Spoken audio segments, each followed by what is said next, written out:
Welcome back guys. I am doing absolutely great and hopping the same for you. जैसा कि आपने मेरे पिछले व्लॉग में देखा था कि मेरा न्यू ईयर कैसा रहा और क्या क्या आपने रेजोल्यूशन लिए, क्योंकि मैंने भी कुछ रेजोल्यूशन लिए थे।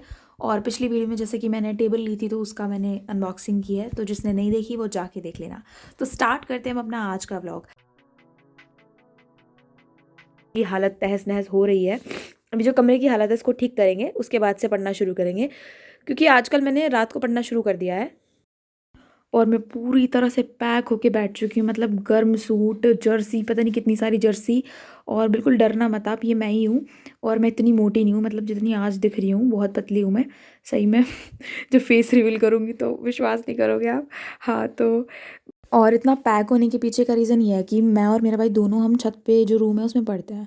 अब छत पे ना बहुत ही ठंडी थी, और आज बहुत ज़्यादा ठंड थी कि मतलब वो कोहरा टाइप रात को ही बहुत धुंध सी पड़ने लगी थी, जो पानी सा टपकता है ना उस तरह से। और छत भी हल्की हल्की हल्की हल्की वेट हो गई थी। ऊपर का जो रूम है ना उसमें ऊपर जो खिड़की लगी हुई है उसमें जाली तो है, लेकिन उसमें से हल्की हल्की हवा आती रहती है। तो इसलिए मैंने फिर अपने आप को अच्छे से कवर कर लिया। हाँ बिल्कुल भी वैसा इसका कवर करने से ना और ठंड लगती है, जितना खुद को कवर करोगे उतना ही ठंड लगती है, मैंने ऑब्जर्व करा। मतलब और एक तो नींद भी आती है बहुत ज़्यादा। तो अभी मैंने खोल लिया है अनअकैडमी, और मैं अपनी डीआई को कर रही हूँ। जैसे मैंने आपको बताया था पिछली वीडियो में कि मैंने अनअकैडमी का सब्सक्रिप्शन ले लिया है। और मेरा ना सबसे बड़ा फियर डीआई ही है, मतलब मैंने रेजोल्यूशन ही बनाया है कि मैं डीआई पे बहुत ज़्यादा फोकस करूँगी। और डीआई को पूरी शिद्दत के साथ करूँगी, समझूंगी ट्रिक्स को उनको। And yes, DI is the most important topic for banking examination, and it's my duty to give a lot more time to this topic, and मैं ये बिल्कुल नहीं करती हूँ सही में। तो इस बार क्या है कि मैं इस फियर को फेस करूँगी, और इस फियर को क्या बोलते हैं, इस पर एक जीत हासिल करूँगी। क्योंकि जितना हम डिले करते रहते हैं या प्रोक्रेस्टिनेट करते रहते हैं, हमारा फियर और बढ़ता जाता है और वो चीज़ और मुश्किल होती जाती है। आप उस फियर के लिए इस साल क्या करने वाले हो, what's your pro tip for that. And आपने भी उसमें कुछ हैक्स लगाए हैं कि इस तरह से हम इसको और आसान कर देंगे या कोई भी चीज़, तो वो प्लीज़ कमेंट में बताना। क्योंकि जो बाकी लोग हैं, बाकी स्टूडेंट्स हैं, वो कमेंट रीड करते हैं, मैं खुद रीड करती हूँ। तो मैं उससे बहुत ज़्यादा सीखती हूँ कि हाँ इस तरह से करना चाहिए, क्योंकि हर एक पर्सन कुछ ना कुछ एक्सपीरियंस नया लेके रखता है। And to be very honest, आज बहुत कम पढ़ाई हुई थी, तो मैंने सोचा कि आज के टारगेट्स तो पूरे करने ही हैं, जितने हमसे हो सकें। तो फिर मैंने रात को उसको आज प्लान कर लिया कि रात को पूरा करेंगे। खैर वैसे प्लान कुछ नहीं किया था, बस वो अकॉर्डिंगली आज दिन में जितना टाइम वेस्ट हुआ उस वजह से रात को करनी ही थी पढ़ाई। और दिन में ही वेस्ट क्यों हुआ टाइम, क्योंकि मामा जी का बेटा आया हुआ है, वो अपनी छुट्टियों में, उसकी स्कूल की छुट्टी पड़ी हुई है, तो इसलिए। एंड मैंने भी उसके साथ काफ़ी टाइम वेस्ट किया अपना, और वो भी पूरे दिन लगा रहता है हमारे साथ। तो फिर एंड बीच बीच में सच में मन कर रहा था कि इसको छोड़ के भाग जाऊं, क्योंकि मुझे ना डीआई बिल्कुल पसंद नहीं करना, और करनी पड़ेगी क्योंकि बहुत ज़्यादा वेटेज रखती है डीआई। और आप भी अगर डीआई से भाग रहे हो तो प्लीज़ मत भागना, क्योंकि बाद में फिर भारी पड़ने वाली है ये चीज़।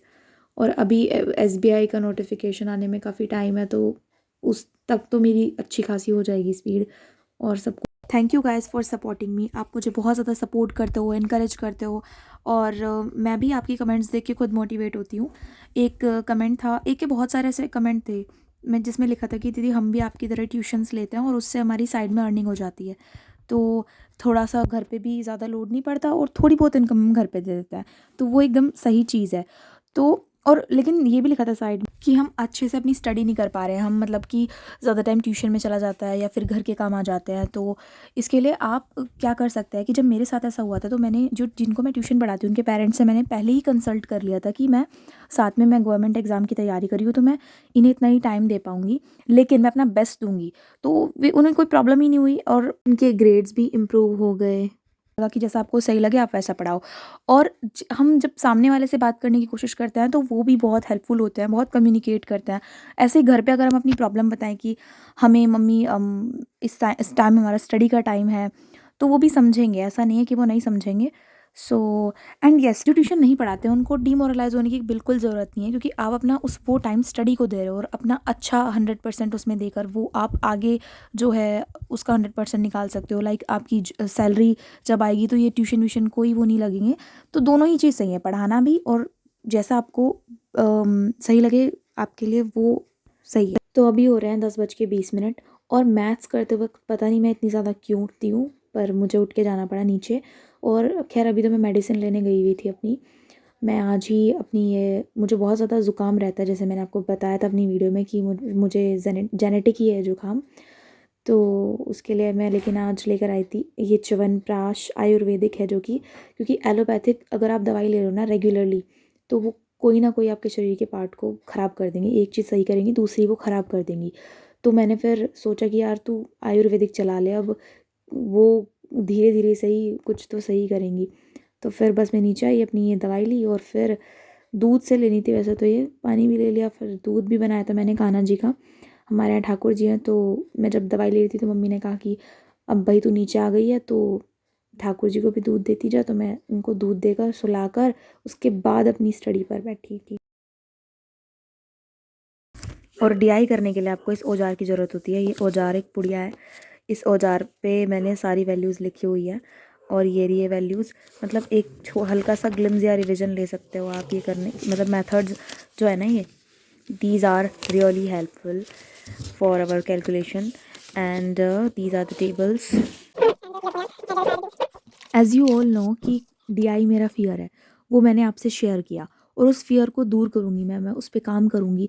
वैसे ही आपका जो भी फियर है उसको आप कमेंट में मेंशन कर सकते हो। इससे क्या है कि आपने अगर कोटा फैक्ट्री देखी हो, तो जो हम अपने चैलेंजेस है ना, उसको हम अगर सबको बता दें ऐलान कर दें एक तरह से, तो हमारे ऊपर एक मेंटल प्रेशर या कुछ ना कुछ ऐसा रहता है कि हमें वो काम करना ही है, तो हम वो काम करते ही हैं। सो डीआई को कंप्लीट करने के बाद काफ़ी देर तक उसके साथ वक्त गुजारने के बाद मैंने अपना स्टार्ट कर दिया था एडिटोरियल का सेक्शन, क्योंकि एडिटोरियल मैंने दिन में नहीं किया था, तो फिर अभी मुझे करना था। इससे फ़ायदे होते हैं कि रीडिंग अच्छी हो जाती है और मैम डेली 20 वोकेबलरीज कराते हैं, जिसमें कि फ्रेजल वर्ब ईडियम्स होता है।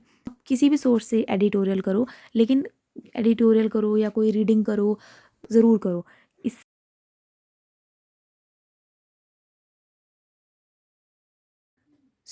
पढ़ाई करते करते मैं थोड़ा एग्जॉस्ट हो गई थी, तो उससे थोड़ा ब्रेक लेने के लिए मैंने कुछ इंग्लिश वीडियोस सर्च करी और मैं स्क्रॉल कर रही थी। स्क्रॉल करते करते मेरे सामने ही आ गई डोंट वेस्ट योर लाइफ करके। So these type of videos are really helpful for our communication skills, speaking skills and our thought process. So I regularly watch these type of videos when I have some time, maybe some free time. And I also suggest you, if you have some free time, like you also inculcate this habit, it will really helpful for you. And English video देखने के बाद अचानक से ही पता नहीं क्यों मेरा मन किया कि मैं संदीप सर की वीडियो देखूं। तो मैंने पूरी वीडियो नहीं देखी, लेकिन ये इल्यूजन टू रियलिटी की वीडियो है सर की। सर एक ना इंस्पिरेशन है।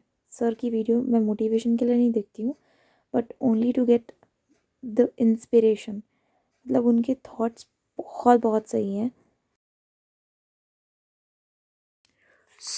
मेरे इसके 45 सेशंस हो गए थे अभी, मतलब एक एक बार मैंने सारे सेशंस पढ़ लिया 45 वाले। अब मैं 1 से स्टार्ट करूँगी। 1 से स्टार्ट करके मतलब इस तरह से प्रैक्टिस करूँगी कि पेंसिल से आंसर लिखे, ऐसे खुद से टेस्ट ले लेके, खुद से टेस्ट अपना लिया, पेंसिल से आंसर इसके लिखूँगी और उसके बाद चेक करूँगी और फिर उनको इरेज कर दूँगी। इससे मुझे स्पेलिंग भी लर्न हो जाएंगी और मेरा फिर से रिविजन हो जाएगा। So let's get our session start. Okay, let's start.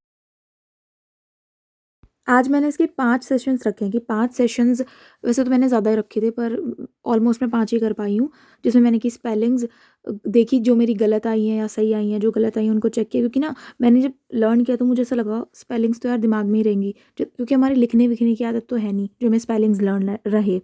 बहुत सारी स्पेलिंग्स लर्न थी, बहुत सारी नहीं थी, तो उनको प्रैक्टिस किया। और हाँ, एक और बात, जब मैंने नॉर्मन लुइस की वीडियो डाली थी तो नीचे लिखा था कि जिसके पास ये ना हो तो वो क्या करे, परचेज़ करे क्या।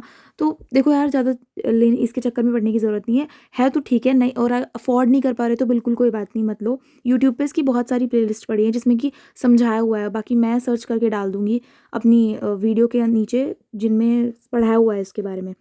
और और भी बहुत सारे सोर्सेज आप उनसे पढ़ सकते हो। न्यूज़पेपर अगर आप डेली पढ़ते हो, रीडिंग बहुत ज़्यादा करते हो, तो आई डोंट थिंक कि इसकी ज़रूरत पड़ती है। अब मैंने ये ले ली है तो मुझे ये पूरी करनी ही है, और इससे करके मुझे हेल्पफुल तो ये है, क्योंकि इसमें से जो कुछ वर्ड्स हैं वो न्यूज़पेपर में भी यूज़ हो रहे हैं, मैं जब अब पढ़ रही हूँ तो सच में जो शुरू के सेशन शायद, तो हम अब ये 5 सेशन एंड कर चुके हैं, जिसमें कि ये जो 5 सेशंस है जिनमें मैंने स्पेलिंग्स लिखी, चेक करी, जो गलत आई फिर उनको दोबारा लर्न किया और फिर से लिखा और फिर उनको फिर से रब किया और फिर ख़त्म किया अपना सारा काम। न्यू ईयर से मैंने एक और चीज़ स्टार्ट करी है कि ग्रेटिट्यूड जनरल लिखती हूँ मैं, और वैसे मन तो है कि डेली लिखूँ, लेकिन हर दूसरे तीसरे दिन लिख ही लेती हूँ। इसमें क्या है, या तो मैं मॉर्निंग में लिख लेती हूँ ये, या मैं नाइट में लिख लेती हूँ, और ये बहुत हेल्पफुल होता है जो चीज़ हमारे पास है, मतलब पॉजिटिविटी लिखना एक तरह से। ये सारे काम ख़त्म करने के बाद मैं 2 ढाई या पौने 3 बजे के आसपास सो गई थी अपना अदरक का दूध बना के।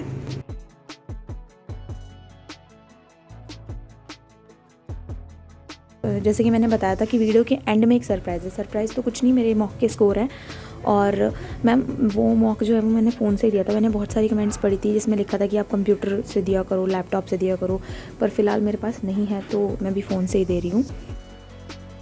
मॉक दिया था जो स्टडी नीति से मैंने परचेज़ किया है, तो मैंने SBI क्लर्क का ये प्रीलिम्स का मॉक दिया था और इसमें कट ऑफ था 58, मेरे 69.5 आए हैं। मेरी रैंक कितनी है आप देख सकते हैं। और मेरी रीजनिंग में तो सही आया है, मैथ्स में मैंने 24 अटेम्प्ट्स किए थे और ठीक ठीक था ये, पर मैंने बहुत सारी, वही है DI में मेरी स्पीड नहीं बनी। DI मैथ्स में अभी बिल्कुल स्पीड नहीं है, और इंग्लिश का तो पूछो मत, जो क्वेश्चन लगता है ना बिल्कुल सही होंगे वो बिल्कुल ही गलत निकलते हैं। अब इस चीज़ को एरर में गलत होती है, अभी तो एरर को ठीक करूँगी मैं। एरर कुछ पैरा जंबल में भी गलती निकल जाती है। फिर उसके बाद मैंने ये एक सिली मिस्टेक जो की हुई थी रीजनिंग में, आप जब भी क्वेश्चन करो उसको बिल्कुल केयरफुल होकर पढ़ना। मैंने इसमें क्या किया हुआ था, TEA था, उसको से कितने वर्ड्स बनते हैं वो बनाए हुए थे, तो मैंने 2 ही वर्ड्स बनाए, जबकि इतना ईजी था तीसरा वर्ड। बाद में जब देखा कि ये तो बहुत ईजी था, EAT ईट आना था और मुझे पता भी था ये, फिर मैंने कुछ नहीं करा कि अब आगे से ध्यान रखूँगी। और अगर आपको वीडियो पसंद आई हो तो थैंक यू, एंड चैनल को प्लीज़ सब्सक्राइब करना, एंड ऐसे ही अपना प्यार देते रहना और लाइक करना, शेयर करना, एंड आप अपनी तैयारी बहुत अच्छे से करना। All the very best and